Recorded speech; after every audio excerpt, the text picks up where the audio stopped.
todos que me veem e ouvem. Muito bom dia mais uma vez. Este vídeo que eu estou agora fazendo é a continuação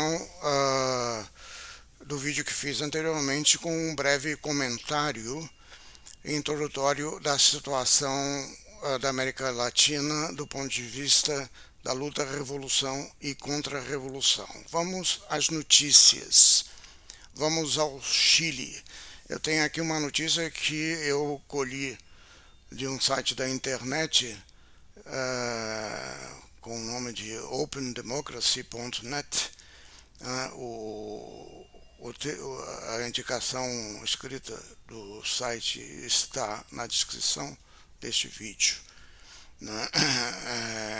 Vejam que não importa muito se este site é de direita, de esquerda, o que interessa são os fatos que eles relatam e que eu pretendo aqui comentar. Este site, ele logo do início apresenta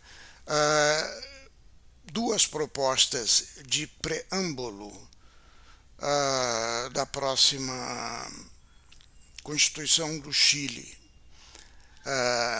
Veja, não é certo que haja um preâmbulo, porque pelo que eu li aqui na internet, as constituições do Chile em geral não têm preâmbulo. Mas em todo caso, nós vamos ver só o que se diz desses preâmbulos para ver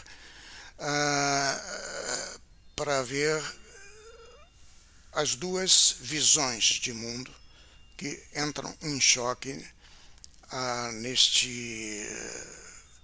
neste processo de criação, de aprovação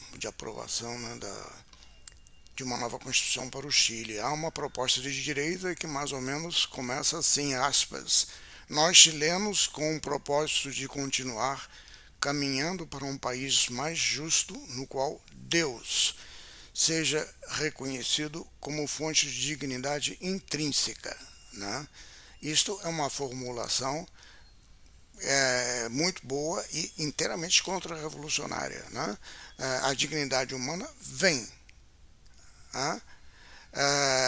tem como fonte o fato de os homens serem filhos de Deus e que a ordem do ser, a ordem de Deus, homem e toda a criação, é uma ordem fechada, onde Deus não está só lá em cima. Deus tem relação com todos os membros, especialmente com os homens, que não são só a imagem dele, mas tem a semelhança com ele. Então, esta é uma expressão de uma corrente nitidamente contra-revolucionária. Uma outra proposta é, aspas: somos a natureza, sempre fomos. Os tempos atuais, a partir dos movimentos de outubro, são movimentos que devem, se eu não me engano, houve no Chile em 2019. Esses tempos atuais nos convidam a nos reconhecer como iguais nas diversidades. É um blá blá blá, mas a gente vê que são duas propostas de preâmbulo que se excluem e que não devem nenhuma nem outra passar. Nós temos então duas cosmovisões do mundo, do homem em luta. É revolução e contra-revolução. Aqui o método que eu abordei no início do vídeo anterior, do parafuso, essas opiniões são a superfície do parafuso. A espiral que enraiza, que prende esses parafusos na realidade é a dimensão revolução e contra-revolução. Vamos ver as pautas que a esquerda neomarxista quer impor. Então, as pautas, isso está no artigo, eu não vou citar tudo porque não é necessário. Então, são o feminismo, o ambientalismo, um Estado multinacional, com ênfase no tribalismo indígena. É tudo mero pretexto para o fim real que eles querem, que é a destruição da ordem cristã. Muito bem. De onde é que vem a inspiração para essa mudança constitucional de molde neomarxista? Vem de movimentos feministas, ambientalistas, e que, segundo diz a notícia, tomaram corpo e se impuseram em manifestações de outubro de 2019. Isso já de si em si mesmo, sem levar nem revolução e contra-revolução em conta, é uma estupidez. Desculpe me dizer, porque não vai ser por causa de um movimento que ocorreu episodicamente em um ano, em um mês de um ano, que se pode basear uma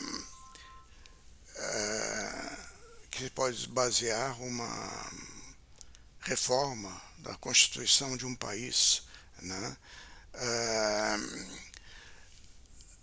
Muito bem, fui aqui interrompido, mas eu continuo.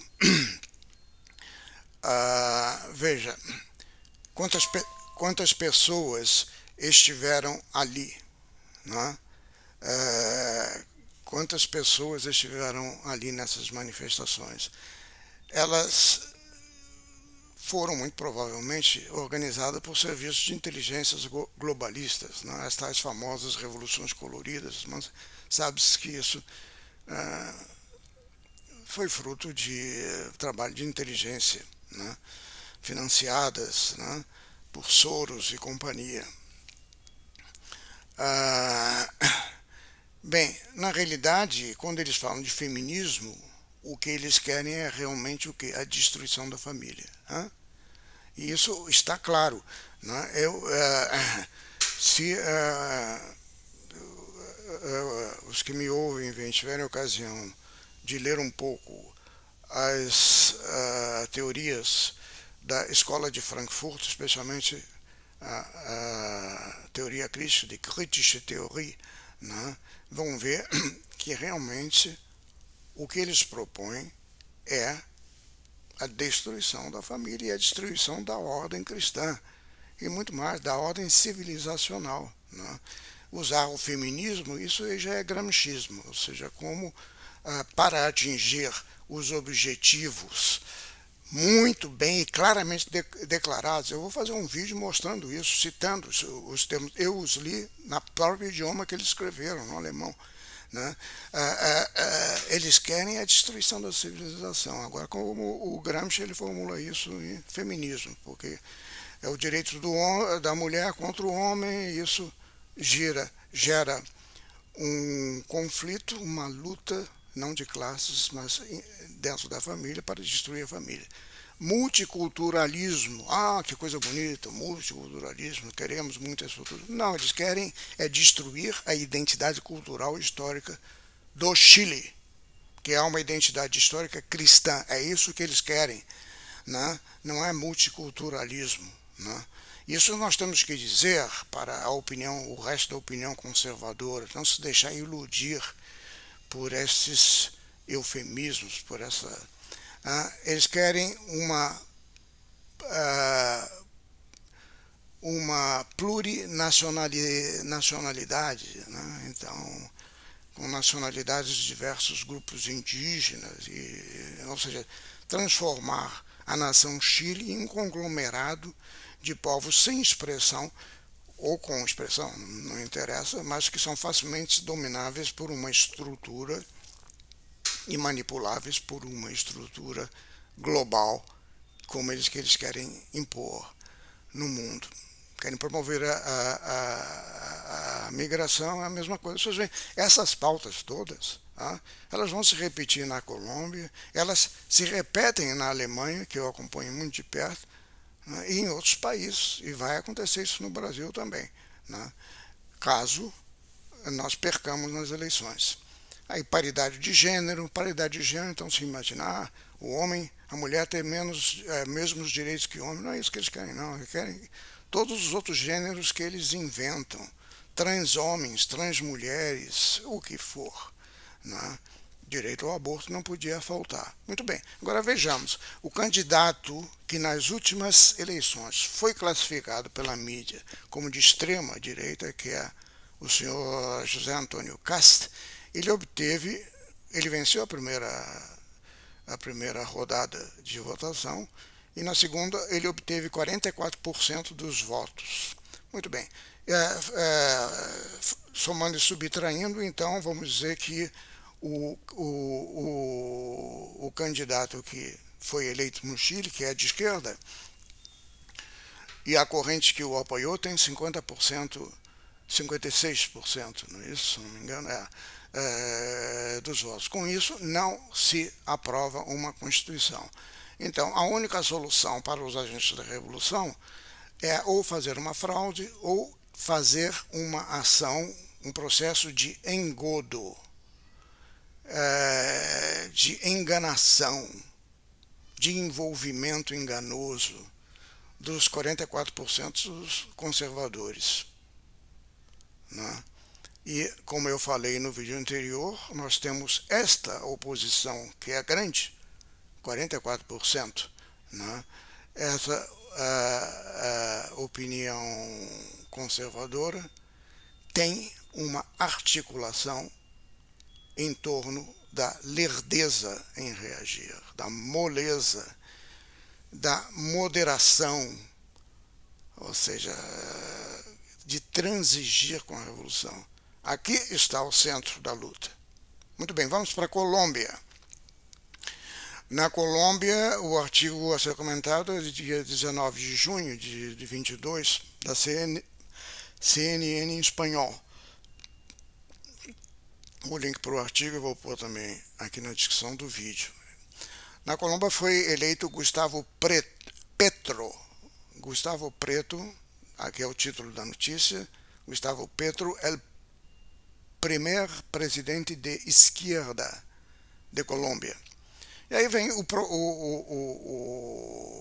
os pontos do programa dele. Né? Então ele diz aqui, para enganar os bobos, os inocentes úteis,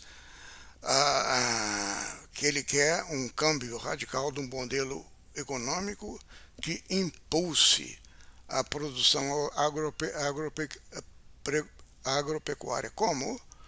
Através de uma reforma agrária. É óbvio que não vai impulsionar produção agropecuária nenhuma, vai destruir. Né? Mas esse é o jogo. Né? Ele fala também em diminuir, em atacar a desigualdade da propriedade no campo. Né? E uma formalização da propriedade. Ou eu me engano, ou por trás dessa formalização do direito de propriedade está a introdução daquilo que já se pensa, pelo que eu sei, eu ouvi dizer no Chile, e que existe, está na Constituição comunista da China, a propriedade privada sendo uma mera concessão do Estado. Na China, por 70 anos. Mas se é concessão do Estado, pode ser revogada a qualquer momento. É uma mera concessão. Não é um direito natural. Bom, ele vai procurar penalizar ou desincentivar os latifúndios. Câmbio de matriz energética são os slogans que são repetidos na Alemanha, nos Estados Unidos, em toda parte. Nós vemos aqui esse caráter uno da revolução. São os mesmos temas. E universal, elas saem daqui lá. Nós sabemos qual é o caminho, através da ONU, através do Foro de São Paulo, na América do Sul.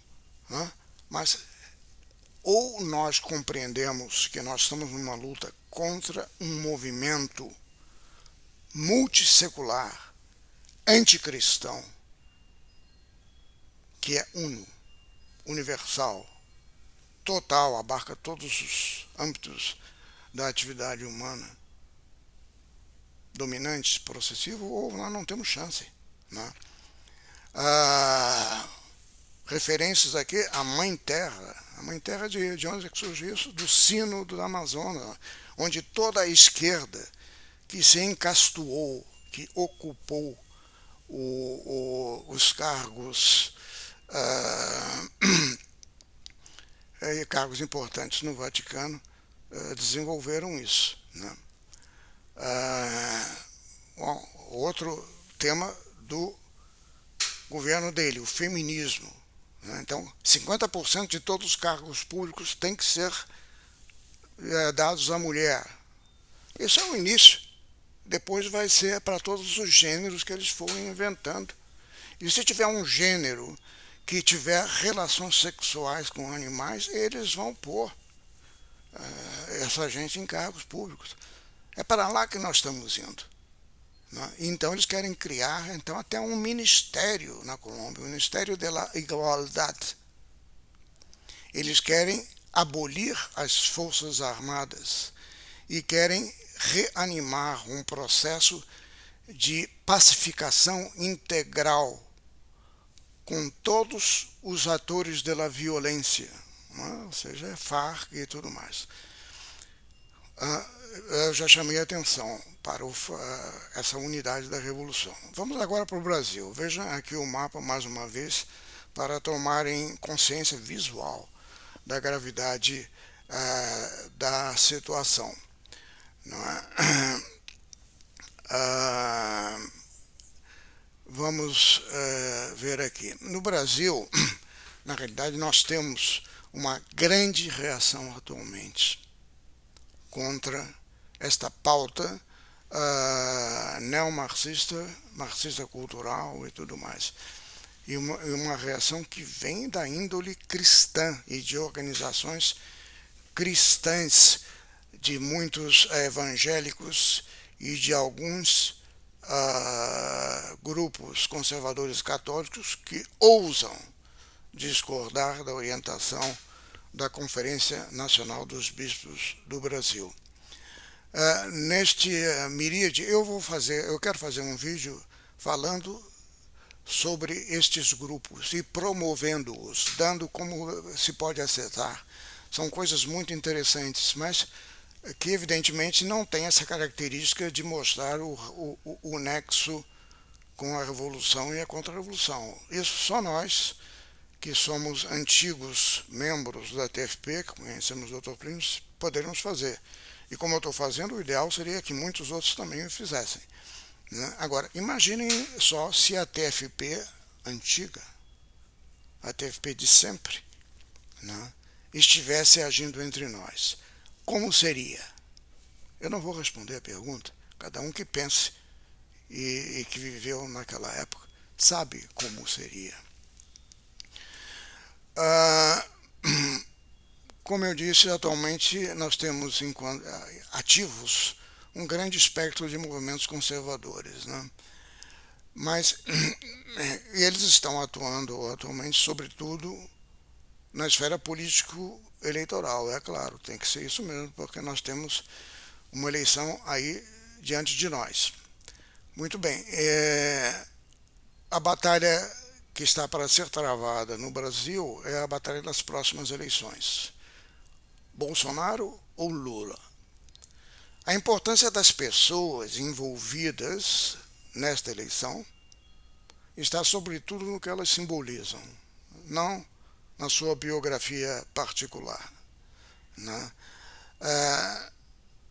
Enquanto pessoas privadas, elas não teriam relevância nenhuma para a imensa maioria dos brasileiros. Seriam apenas mais um número nas estatísticas do IBGE. Homens, mulheres, o que for, né? Mas elas são pessoas públicas. Então nós temos Lula, um criminoso condenado, posto em liberdade, não porque foi absolvido, mas por problemas simplesmente, vamos dizer assim, de processo criminal. Ladrão conhecido, beberrão, que simboliza, isso tudo existe. Ele é criminoso condenado, é ladrão, é beberrão, mas este é o ponto. simboliza a Revolução Gnóstica Igualitária e é parceiro do projeto globalista e é apoiado por forças globalistas, financeiras, de poder, de força, como é, por exemplo, o Supremo Tribunal Federal, porque a justiça é quem pode prender as pessoas, e, portanto, é força. De um lado, Lula, que simboliza isso. O Bolsonaro, enfim, conhecido como um ex-militar, honesto, trabalhador, cristão, a favor da defesa, defende a família, defende o direito à vida dos não nascidos. Mas, e aqui entra a parte mais importante, simboliza a ordem cristã e a contra-revolução. Eu vou votar no Bolsonaro, porque ele simboliza a ordem cristã e a contra-revolução. Claro, um ex-militar, gosto muito, tenho muitos amigos militares. Tenho até um livro autografado do Coronel Ustra, que é apresentado como sendo o militar radical. Em todo caso, Bolsonaro é militar, é honesto trabalhador, mas eu vou votar nele porque ele simboliza a ordem cristã e a contra-revolução. Esta consciência nós temos que despertar na opinião conservadora brasileira. Isso todos nós que pensamos como está no livro Revolução e Contra-Revolução podemos fazer, né? Bom, é uma batalha entre dois símbolos. Essa batalha é a batalha que decidirá o rumo do Brasil no futuro próximo, provavelmente decidirá também o futuro da América Latina e terá um grande impacto no futuro do mundo. Mas é uma batalha dentro, não de quatro linhas, mas da lógica da guerra, da revolução e a contra-revolução. É uma guerra que não acaba. Nesta guerra, não há lugar para neutralidade. Diante da opção que se põe, a escolha consciente de uma atitude neutra é, para mim, uma opção sem honra, né? Eu fico por aqui, me despeço, agradeço aos que deram atenção às ideias que eu expus, que é a ideia de muita gente que seguiu o Dr. Plínio e que se considera membro deste grupo que é a TFP de sempre. Até mais, que Nossa Senhora abençoe e proteja, Nossa Senhora e Nosso Senhor Jesus Cristo, abençoe e proteja a todos. Até mais.